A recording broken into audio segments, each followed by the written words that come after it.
Les archontes, le visage caché du contrôle. Texte de Stéphane Thomas Berbudo. On a souvent entendu ce mot mystérieux, archonte. Des textes gnostiques aux traditions ésotériques, ils traversent les âges comme une ombre tapie derrière l'histoire humaine. Mais qui sont-ils vraiment? Quelle est leur nature, leur origine, et surtout quel rôle jouent-ils dans notre expérience incarnée? Aujourd'hui, Stéphane Thomas Berbudo va ouvrir entièrement ce voile, directement depuis les archives akashiques, sans filtre. L'origine des archontes. Les archontes ne sont pas des êtres incarnés, ni même des créateurs libres. Ce sont des consciences parasites issues d'un échec de création. Ils sont apparus comme une distorsion énergétique au moment où la source a permis l'expérimentation du libre arbitre dans les densités. À l'origine, ils étaient de simples programmes automatiques, des émanations sans âme, nées d'une erreur de perception dans la projection de la matrice lunaire et saturnienne. Ils ne sont pas vivants au sens où toi et moi le sommes. Ils ne possèdent pas d'étincelle divine propre. Leur existence repose sur le détournement de l'énergie des âmes incarnées. En d'autres termes, ils ne créent rien. Ils copient, inversent, déforment. Ils se nourrissent du vivant pour simuler une vie qu'ils n'ont pas. La véritable nature des archontes. Les archontes sont comme des virus de conscience. Leur environnement naturel est le champ mental collectif, pensée, croyance, peur, émotions basses. Leur énergie est celle du faux, du copier-coller et de la manipulation holographique. Ils fonctionnent à travers la distorsion des perceptions. Ils imposent des images, des récits, des illusions pour que l'humanité pense à leur place. Ils sont maîtres de la fausse lumière. Ils se présentent comme guides, dieux, sauveurs, mais derrière le masque se cache le même système d'asservissement. Leur mode d'action. Premièrement, la peur comme carburant. Les archontes déclenchent guerre, religion dogmatique, culpabilité, honte, etc. Tout ce qui ferme le cœur et fait vibrer bas.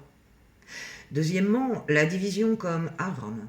Ils implantent la dualité, bien-mal, élu damné, ombre-lumière, pour que les humains se battent entre eux et oublient qu'ils sont tous la source. Troisièmement, la technologie de contrôle. Ils utilisent la Lune artificielle et Saturne comme émetteurs de fréquences pour maintenir la matrice 3D terrestre. Quatrièmement, la possession subtile. Ils se greffent sur des individus vulnérables, accentuent leurs pulsions, déforment leurs choix. Dans certains cas, ils infiltrent totalement un corps vide, ce qu'on appelle les portails organiques. Cinquièmement, le recyclage karmique. Ils gardent les âmes piégées dans des cycles de réincarnation forcés par la manipulation au moment de la mort, le fameux tunnel de lumière programmé. Les secrets des archontes. Voici ce que peu de textes ont osé révéler. Les archontes ne peuvent rien contre une conscience pleinement souveraine et éveillée. Leur pouvoir est 100% basé sur l'ignorance et l'oubli. Leur principal outil est l'inversion symbolique. Ce qu'ils appellent bien est souvent mal, et ce qu'ils appellent mal est souvent libération. Ils ne supportent pas la fréquence du cœur. Là où l'amour véritable circule, ils ne peuvent s'accrocher. Ils manipulent le temps. En distordant les lignes temporelles, ils enferment les consciences dans des boucles de répétition. Leur plus grande peur est que l'humanité se souvienne collectivement de son origine stellaire et de sa multidimensionnalité, car dans ce souvenir, leur emprise disparaît instantanément. Pourquoi existent-ils ? Il faut comprendre que les archontes, aussi sombres soient-ils, jouent un rôle, celui de miroir de la fausse lumière, pour que chaque âme expérimente et choisisse.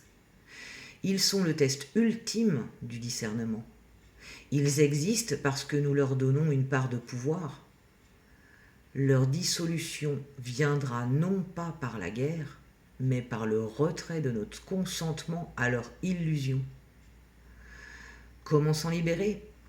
Premièrement, connaître leur existence. Le savoir est déjà une libération. Deuxièmement, sortir des dogmes. Ne pas confier son pouvoir à des intermédiaires, qu'ils soient religieux, politiques ou même spirituels. Troisièmement, écouter le cœur. La vibration du cœur est le seul détecteur d'illusions infaillibles. Quatrièmement, déprogrammer les implants mentaux.